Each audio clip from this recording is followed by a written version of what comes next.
ወደ ቻናላችን ቤተሰቦች እንኳን ወደ ቻናላችን በደህና መጣችሁ። በኢስታንቡል በተደረገ የሻምፒዮንስ ሊግ ሁለተኛ ሳምንት ጨዋታ ሊቨርፑል በጋላታሳራይ 1-0 በሆነ ጠባብ ውጤት መሸነፍ ችሏል።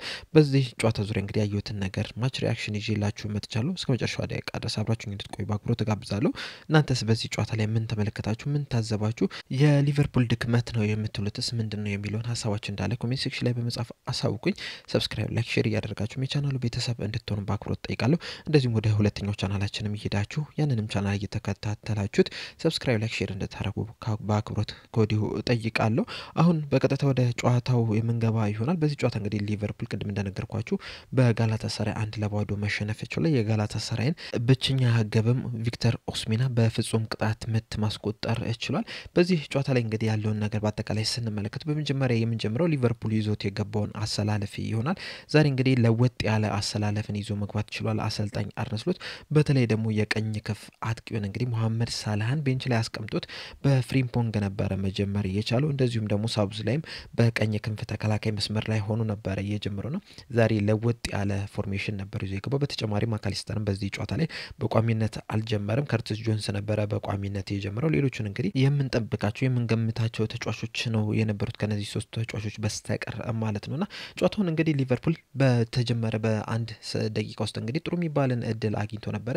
ያንንም ሙከራ ማድረግ ችሎ ነበር። ነገር ግን ወደ ግብነት ሳይቀየር ቀርቷል። ከዛ በኋላ ግን በሁለተኛው ደቂቃ ላይ ጋላታሳራዮች እንግዲህ ማጥቃት ጀምረው በስሩ ቦል ባገኙት ኳስ እንግዲህ ተጫዋቹ ከአሊሰን ቤከር ጋር ብቻ ለብቻ ተገናኝቶ ነበረ። አሊሰን ቤከር እንግዲህ ያችን ኳስ ማዳን ችሏል። በዚህ ጨዋታ ላይ እንግዲህ በተደጋጋሚ ነበር አሊሰን ቤከር ከጋላታሳራይ ተጫዋቾች ጋር አንድ ለአንድ ሲገናኝ የነበሩት። ወደ 3 አጋጣሚዎች እንግዲህ መገናኘት ችሏል። ነገር ግን እነዚህን አጋጣሚዎች እንዳለ እንግዲህ አሊሰን ቤከር መመለስ ችሏል። በተደጋጋሚ እንግዲህ ጋላታሳራዮች ኳሱን በሚይዙበት ሰዓት ወደ ማጥቃት ነበር ሲሄዱ የነበሩትና ከሊቨርፑል የተሻለ የማጥቃት ሂደትን ሲያደርጉ ነበር። በተለይ ደግሞ ፈርስት ሃፍ ላይ እንግዲህ ኳሱን ሊቨርፑል ቢቆጣጠሩም ነገር ግን ይሄ ፍሬያማ የሆነ ኳሶችን አይደለም ሲይዝ የነበረው። በእርግጥ ሙከራዎችን ሲያደርግ ነበር። በተለይ ደግሞ 13ኛው ደቂቃ ላይ እንግዲህ ኤኬቴኬ ያገኛትን ኳስ ወደ ግብነት አልቀየራትም እንጂ ምናልባትም ያችን ኳስ አግብቷት ቢሆን ኖሮ ጨዋታውን ሙሉ ለሙሉ ሊቀየር የሚችልበት እድል ነበረ። ነገር ግን ያችን አላስቆጠረም። ከዛ በኋላ ግን ወዲያው እንግዲህ 13ኛው ደቂቃ ላይ ኤኬቴኬ ሞከረ። 14ኛው ደቂቃ ላይ ደግሞ ጋላታሳራዮች እንግዲህ ወደ ማጥቃት ሂደት ተሸጋግረው በካውንተር አታክ ሄደው እንግዲህ ፔናልቲ ማግኘት ችሏል። ያችን ፔናልቲ ነው እንግዲህ ቪክተር ኦስሜና ወደ ግብነት መቀየር የቻለው። ከዛ በኋላ በተደጋጋሚ ቻንሶችን ሲያገኙ ነበረ፣ ሊቨርፑልም ሲያገኝ ነበረ። ነገር ግን ሁለቱም ቡድኖች እንግዲህ እነዛን ያገኟቸውን ቻንሶች ወደ ግብነት ባለመቀየራቸው ምክንያት በ1-0 ሊጠናቀቅ ችሏል። በሊቨርፑል በኩል እንግዲህ ሂጎ ኤኪቲኬ እንደዚሁም ፍሪምፖንግም ኳሶችን ማግኘት ችለው ነበረ። እንደዚሁም ደግሞ ፍሎሪን ቪርትስም የሞከራቸው ነበሩ። በረኛውም ያዳናቸው አሉ። እንደዚሁም ደግሞ ከኦን ታርጌት ውጪ የሆኑ ወይም ደግሞ ከጎል ውጪ የተመቱም አሉ። ቻንሶችን ክሬት ማድረግ ችለው ነበረ። እዚህ ጨዋታ ላይ ግን እንደ ትልቅ ችግር ማንሳት ያለብን ነገር ቢኖር ምንድነው ሊቨርፑል ኢነርጂው በጣም ተሟጧል። ያለፈው ሲዝን እንግዲህ ሊቨርፑል በጣም ሲደነቅበት የነበረ ነገር ቢኖር ምንድነው ኢነርጂ ነው። በተለይ ደግሞ ፕረስ በማድረግ ደረጃ ከሌሎች ክለቦች በጣም የተሻለ ነው የነበረው። በጣም ሲሯሯጡ ነበረ። በጣም ብዙ ኳሶችን ፕረስ እያደረጉ እየቀሙ ጎሎችን ሲያስቆጥሩ ተመልክተናል። ነገር ግን በዚህ ሲዝን ግን ይህ ፕረስ በጣም ቀንሶ ነው። ያ መቀነስ ብቻም ሳይሆን ሊቨርፑሎች ፕረስ መቋቋም ሲያቀታቸው መመልከት እችላለን። በተለይ እንግዲህ የዛሬው ጨዋታና የክሪስታል ፓላስ ጨዋታ ላይ ይህንን ነገር በግልጽ የተመለከት ነው ይመስለኛል። በዘንድሮ እንግዲህ ሊቨርፑል በጣም ብዙ እየታማየ ያለው በተከላካይ ስፍራው ላይ ነው። በእርግጥ የተከላካይ መስመሩም ችግር አለበት። በዛሬው ጨዋታ ላይ እንግዲህ 1-2 አጋጣሚዎች ላይ ተከላካዮቹ ተሳስተው ምናልባትም ወደ ጎል ሊቀየር የሚችልበት እድል ተፈጥሮ ነበር። በተለይ ደግሞ ኢብራሂም ኮናቴ ተሳስቶ ኳሷ ወደ ቪክተር ኦስሜና እግር ስር ትገባለች። ከዛ ቪክተር ኦስሜና እንግዲህ እየተጠጋ ሄዶ ሲሞክር አሊሰን ቤከር ኳሷን ሊያድናት ችሏል እንጂ ምናልባትም ከ1-0 የበለጠ ጎል ሊቆጠር ይችል ነበርና ተከላካዩ በጣም ችግር አለበት። ዛሬ ቨርጂል ቫን ዳይክም 1-2 አጋጣሚዎች ላይ ሲሳሳት ተመልክተናል። ነገር ግን ያን ያህል እንትን አልነበረም የቨርጂል ቫን ዳይክ። በአጠቃላይ ግን እንደ ቡድን ግን መከላከል ላይ ችግር እንዳለ በደንብ አይተናል። በዚህ ጨዋታ ብቻ ሳይሆን ይህ ሲዝን ከተጀመረ ጀምሮ እንግዲህ የተመለከትነው ነገር ነው። ነገር ግን ይህንን የተከላካዮችን ድክመት ወይም ደግሞ የተከላካዮችን ክፍተት እንግዲህ እንዲወላ ያደረገው የመሃል ሜዳው መሳሳት ነው። አምና እንግዲህ ሊቨርፑል በጣም ወደስ የነበረበት ነገር ቢኖር ምንድነው የሊቨርፑል የመሃል ሜዳው ጥንካሬ ነው የነበረውና በዛ በመሃል ሜዳው እንግዲህ ብዙ ሲከላከሉ ተመልክተናል። ብዙ ኳሶችን እንግዲህ ፕረስ እያደረጉ ሲቀሙ ተመልክተናልና ተከላካይ መስመሩ ብዙ ተጋላጭ አይደለም የነበረው። ዘንድሮ ግን በጣም ተጋላጭ እየሆነ ነው የሚገኘው። በጣም በተደጋጋሚ ተጫዋቾች እንግዲህ የመሃል ሜዳውን ጥሰው ሲያልፉ ተመልክተናል። በእርግጥ በአንዳንድ አጋጣሚዎች ክለቦች ረጅም ኳስን ሲጠቀሙ ተመልክተናል። ነገር ግን የዛሬውንም ከተመለከተን የክሪስታል ፓላስም ጨዋታ ከተመለከተን በአንዳንድ አጋጣሚዎች ላይ እንግዲህ በስሩ ቦሎች ነበር ኳሶች ሲያልፉ የነበሩት። በመሃል ሜዳው ላይ በቀጥታ ኳሶች ሲያልፉ ነው የነበሩት። አሁን ለምሳሌ የመጀመሪያው ሙከራ ጋላታሳራይ የሞከረውን ስንመለከት እንግዲህ በስሩ ቦል ነው አጥቂው ላይ ሊደርስ የቻለው የክንፍ አጥቂው ላይ ሊደርስ የቻለውና ከዛም በኋላም የመጀመሪያ ሙከራም ልትሆን ችላለችና ይህንን ነገር ማስቀረት አቅቷቸዋል። ኳሶችን እየቀሙ አይደለም የሚገኙት፣ ፕረስ እያደረጉ አይደለም የሚገኙት። በዛሬው ጨዋታ ላይ እንግዲህ የጋላታሳራይ ተጫዋቾች መሃል ሜዳ ላይ አንድ ሁለት ሲቀባበሉ መመልከት ይችላል። ነገር ግን የሊቨርፑል ተጫዋቾች ኳስ በሚይዙበት ሰዓት እንግዲህ በተለይ ወደ መሃል በሚጠጉበት ሰዓት ጋላታሳራዮች ምንም አይነት ክፍተት ሲሰጧቸው አልተመለከትንም። ወዲያው ነበር ፕረስ የሚያደርጓቸው፣ በጣም ይጫኗቸው ነበር፣ ጉልበት የቀላቀለ ነበር ፎርስ ሲጠቀሙ የነበሩትና ኳሱን እንዲነጥቋቸው አድርገዋል። እናም ያንን የጫና የፕረስ መቋቋም ብቃታቸው እንግዲህ ወርዶ ነው እየተመለከተን የምንገኘው። በተለይ በክሪስታል ፓላስ ጨዋታ ላይ ይህንን በጣም በተደጋጋሚ ስንመለከተው ነበረ። በዛሬው ጨዋታ ላይ እንግዲህ ጋላታሳራዮች ይህንን ነበረ ሲተገብሩ የነበሩትና በጣም ፕረስ ሲያደርጉ ነው የነበሩት። ሊቨርፑሎች በነጻነት ኳሱን ሊያንሸራሽሩ አልቻሉም። ኳሱ እንግዲህ በነጻነት ሲንሸራሸር የነበረው በተከላካዮቹ ተጫዋቾች መካከል የነበረው በመጀመሪያው ሀፍ ላይ ሳቡዝ ላይ ለኮናቴ ለቨርጅል ቫን ዳይክ ደግሞ ለኬርኬስ ከዛ በኋላ ደግሞ ተመልሶ ደግሞ ወደ ታች ሲወርድ ነበር። ሰከንድ ሀፍን በተመሳሳይ መልኩ ተጫዋች ብቻ ነው የተቀየረው። ብራድሊ ገባ። ብራድሊ ለኮናቴ ለቨርጅል ቫን ዳይክ ደግሞ ለሚሎስ ኬርኬዝ ነበር ሲያቀብሉ የነበሩትና ወደ መሃል ኳሶቹ ሲሄዱ አልነበረም። በሚሄዱበት ሰዓት ራሱ የመሃል ተጫዋቾች ወደ አጥቂዎቹ ሊያደርሱ አልቻሉም።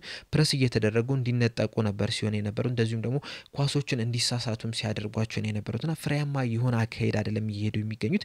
በተጨማሪም ደግሞ ኳሱን በሚይዙበት ሰዓት አንዳንድ ጊዜ እንግዲህ እንደዚህ ፕረስ በምትደረግበት ሰዓት ኳሶቹን ማፍጠን መቻል አለብን። ቶሎ ተቀባብለ ያንን ፕረስ ለመጣስ ነው መሞከር ያለብን እንጂ ኳሱን ማዘግየት የለብን። ኳሱን በማዘግየታችን ምክንያት እንግዲህ በጣም ስንቀማ ነበር። እንደዚሁም እንግዲህ በአንድ አጋጣሚ ላይ ከርቲስ ጆንስ ኳሱን ይዞት ኳሱን ለማቀበል በጣም ሲዘናጋ ሲረጋጋ እንግዲህ ከኋላ የጋላታሳራይ ተጫዋች መቶ ቀምቶት ያችን ኳስ እንግዲህ አደገኛ ኳስ ለማድረግ ሲጥሩ ነበረ። ወደ ማጥቃትም ሲሄዱ ተመልክተናልና እንደዚህ አይነት መዘናጋቶች በመሃል ሜዳ ተጫዋቾች ላይ በደንብ እየተመለከተን ነው የምንገኘውና አሁንም በጣም የሚከላከልን ቲም እንዴት ነው ሰብረን ማለፍ ያለብን የሚለውን ነገር እንግዲህ እየተመለከተን አይደለም የምንገኘው።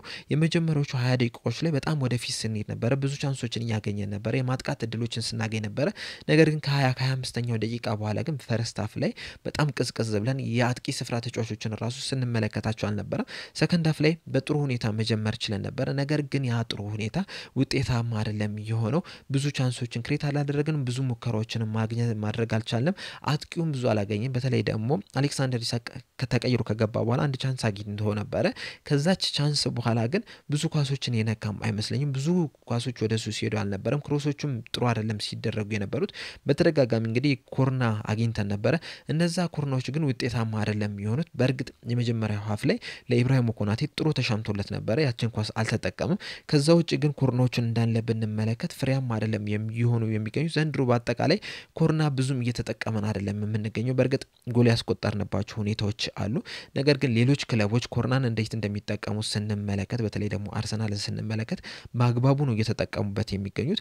ምናልባት ከሚያሻማው ሊሆን ይችላል ከሳቡዝ ላይ እና እሱ ከማይሆን ከሆነ ሌላ ተጫዋችን መቀየር የተሻለ ይመስለኛል። ምክንያቱም በጣም ብዙ እድሎችን ነው እያባከነን የምንገኘው።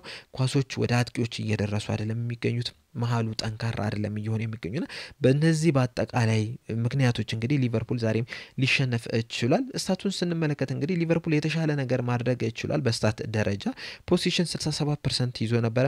ኤክስፔክትድ ጎል 1.78 ነው፣ ከጋላታሳራይ የተሻለ ነው። ጋላታሳራይ እንግዲህ 1.32 ነው። ይበልጥ ደግሞ ይህንን ያጎላለት ምንድነው በአንድ ላንድ የተገናኙበት እንደዚሁም ደግሞ ፔናልቲ በማግኘቱ ነው። 16 ሙከራዎችን ማድረግ ችሎ ነበረ ሊቨርፑል። ጋላታሳራይ በአንጻሩ 9 ብቻ ነው ያደረጉት። ነገር ግን ከነዚህ 9ኙ 4ቱ ኦን ታርጌት ነው የነበሩት። የሊቨርፑል ደግሞ ከ16ቱ 4ቱ ናቸው ኦን ታርጌት መሆን የቻሉት፣ 12ቱ ኦፍ ታርጌት ነው የነበሩት። በአጠቃላይ ሁለቱም ብሮች እንግዲህ ሁለት ቢግ ቻንሶችን ክሬት ማድረግ ችለው ነበረ። ጋላታሳራይ አንዱን ቢግ ቻንስ ሚስ ሲያደርጉ ሊቨርፑል ግን ያገኘውን ሁለቱንም ቢግ ቻንሶች ሚስ ማድረግ ችሏል። ኮርና እንግዲህ 7 ማግኘት ይችላል ነበር፣ 7ቱንም ልንጠቀምበት አልቻልንም እና ይህንን ስታቱን ስንመለከተው እንግዲህ ሊቨርፑል በብዙ ነገር የተሻለ ነበር የነበረው ግን እነዚህን ስታቶች ወደ ግብነት መቀየር አልቻለም። በተከታታይ 2 ጨዋታዎችን መሸነፍ ይችላል በክሪስታል ፓላስ እና በጋላታሳራይ ማለት ነውና ይህ ነገር እንግዲህ ለሊቨርፑል ጥሩ አይደለም። በተለይ ደግሞ ያለፈውን ሲዝን ስንመለከት እንግዲህ ሁለተኛ ሽንፈት ለማስተናገድ 29 ጨዋታ መጠበቅ ነበረበት። በዚህ ሲዝን ግን በ9 ጨዋታ ሁለተኛ ሽንፈታችንን እየተመለከተን ነው የምንገኘው። አሰልጣኝ አርነ ስሎት ወደ ሊቨርፑል ከመጣም በኋላ በተከታታይ 2 ጨዋታዎችን የተሸነፍንበት የመጀመሪያው አጋጣሚም ሆኖ ተመዝግቧልና አሁንም በጣም ብዙ መስተካከል ያለባቸው ነገሮች አሉ። በተለይ መሀል ሜዳው ላይ በእርግጥ ክረምት የዝውውር መስኮት ላይ እንግዲህ ተከላካይ ማስፈረም ነበረብን። ያንን ባለማስፈረማችን እንግዲህ በተለይ ደግሞ ሃርኪጌን ባለማስፈረማችን ዋጋ እየከፈልን ነው የምንገኘው። ምክንያቱም እንግዲህ ኢብራሂም ኮናቴ በተደጋጋሚ ስህተት እየሰራ ነው የሚገኘው። በእርግጥ ጥሩ የሆነባቸው ጨዋታዎች ነበሩ፣ ነገር ግን ደግሞ ስህተቶቹ በዚህ ሰዓት እየጎሉበት ነው የሚገኙትና ምናልባትም ሃርኪጌ መጥቶ ቢሆን ኖሮ እንደ አንድ አማራጭ እንጠቀምበት ነበር። በተለይ ደግሞ ቅዳሜ ዕለት ከሊቨርፑል ጋር ባደረገው ጨዋታ እንግዲህ ያሳየውን ብቃት ስንመለከት ማስፈረም ነበረብን። ምክንያቱም እንግዲህ ሊቨርፑልና ክሪስታል ፓላስ የዝውውር መስኮት መዝጊያ ቀን በፊት ሲጨቃጨቁ የነበሩት በ5 እና በ10 ሚሊዮን ነውና ያችን 5 እና 10 ሚሊዮን ተከፍሎ ቢሆን ኖሮ ምናልባትም እንግዲህ በዚህ ሰዓት የሊቨርፑል ተጫዋች ሆኖ ቢሆን ኖሮ የተሻለ መከላከል ሊኖረን ይችል ነበር። ከዚህ በተጨማሪም እንግዲህ ላለፉት ጊዜያት በተደጋጋሚ ሳነሳው የነበረው ነገር ቢኖር ምንድነው የመሃል ተጫዋች ያስፈልገናል የሚል ነበረ። ከግራቨንበርች ጋር የሚፎካከር ከግራቨንበርች የተሻለ ተጫዋች ሊመጣ ይገባ ነበር ስላችሁ ነበርና ይህ ተጫዋች እንግዲህ በጣም በምርጥ ሁኔታ ነው የጀመረው። ያለፉትን 2 ጨዋታዎች ነው እንግዲህ ጥሩ ያልሆነው በክሪስታል ፓላስና በዛሬው ጨዋታ ላይ እንግዲህ ጥሩ አይደለም የነበረውና እሱ ሲወጣ እንግዲህ ለሱ ተተኪ የሚሆን ጥሩ ተጫዋች ያስፈልገናል። በተለይ ደግሞ እንደ አዳም ሞርተን እንደዚሁም ደግሞ የኖቲንግሃም ፎረስቱ አንደርሰን በጣም ጥሩ ተጫዋቾች ናቸው።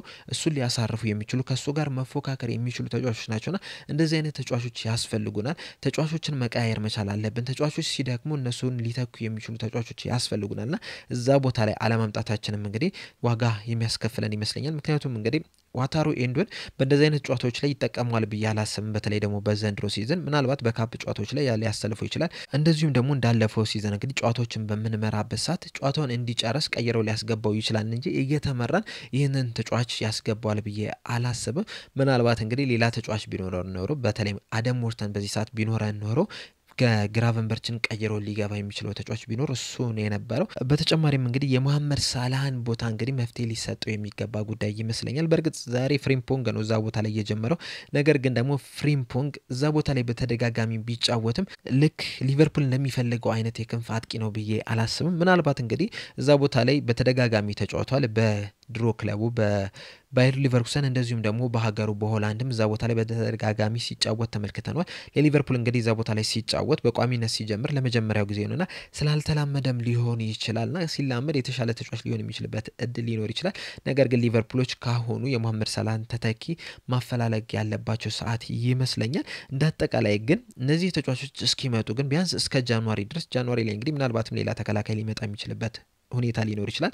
የማይመጣም ከሆነም ግን አሁንም የመሃል ሜዳውንና የተከላካይ ስፍራው መፍትሄ ሊሰጠው ይገባል። በተለይ ደግሞ ፕረስ በምናደርግበት ሰዓት በምንደረግበት ሰዓት ምንድነው መፍትሄ ማድረግ ያለብን? ሌሎች ቡድኖች እንግዲህ ያለፈው ሲዝን ብዙ ስላልተጠበቀ ሊሆን ይችላል ብዙ ጨዋታዎችን ስናሸንፍ የነበረው። በዚህ ሲዝን ግን ዋነኛ ትኩረት አድርገው የሚገቡት የአምናውን ሻምፒዮን ሊቨርፑልን ነጥብ ማስጣል አለብን፣ ማሸነፍ አለብን የሚል በጣም ተደራጅተው ነው የሚመጡትና ያንን ነገር ላይ እንግዲህ በደንብ ማተኮር መቻል አለብን።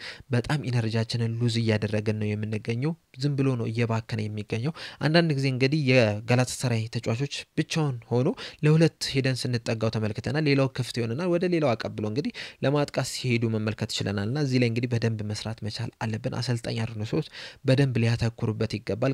ከቼልሲ ጋር የምናደርገው የፕሪሚየር ሊግ ወሳኝ ጨዋታ አለብንና እዛ ላይ በደንብ ተሻሽሎ መምጣት አለበት። በእርግጥ በዚህ ጨዋታ ላይ እንግዲህ ተሻሽለው ይመጣሉ ብለን አስበን ነበረ።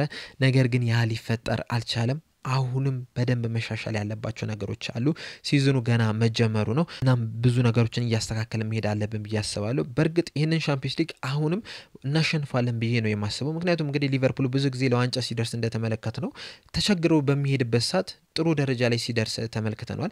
የ2005ቱንም ቻምፒየንስ ሊግ ስንመለከተው በምድብ ጨዋታዎች ላይ በጣም ተቸግሮ ነበር ያለፈው። በመጨረሻ ጨዋታ መጠበቅ ነበረበት ምድቡን ለማለፍ። በተመሳሳይ መልኩም እንግዲህ የ2018-19 ስድስተኛ ቻምፒየንስ ሊግ ዋንጫችንን በምናነሳበት ሰዓት ራሱ ተቸግረን ነበረ ከምድብ ያለፍነው። እንደውም የመጨረሻ ጨዋታ ከናፖሊ ጋር አድርገን ሊቨርፑል በዛ ጨዋታ በማሸነፉ ምክንያት ነው ሊያልፍ የቻለውና የዛኔም እንግዲህ ሻምፒዮን መሆን ይችላልና ነጥብ መጣላችን ያን ያህል አሳሰበኝም። ነገር ግን ደግሞ ነጥብ ከመጣላችን በተጨማሪ ግን እያሳየን ያለነው እንቅስቃሴ ግን በጣም እያሳሰበኝ እየመጣ ነው የሚገኘውና ቀጣይ እንግዲህ የሚፈጠረውን ነገር አብረን የምንመለከት ይሆናል። ቀጣይ ከቼልሲ ጋር ከምናደርገው ጨዋታ በኋላ እንግዲህ ኢንተርናሽናል ብሬክ ይኖራልና በዛ ሰዓት እንግዲህ በዲቴል ይህንን ነገር የምናነሳው ይሆናል።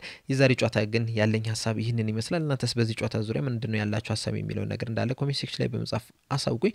ሰብስክራይብ፣ ላይክ፣ ሼር ማድረግ እንዳትረሱ። አዲሱ ቻናላችን ላይ እየሄዳችሁ ሰብስክራይብ፣ ላይክ፣ ሼር እንድታደርጉ በአክብሮት እጠይቃለሁ። በቀጣይ በሌላ እስከምንገናኝ ድረስ ግን እኔ እዚህ ላይ ያበቃው። ቸር ያቆየን።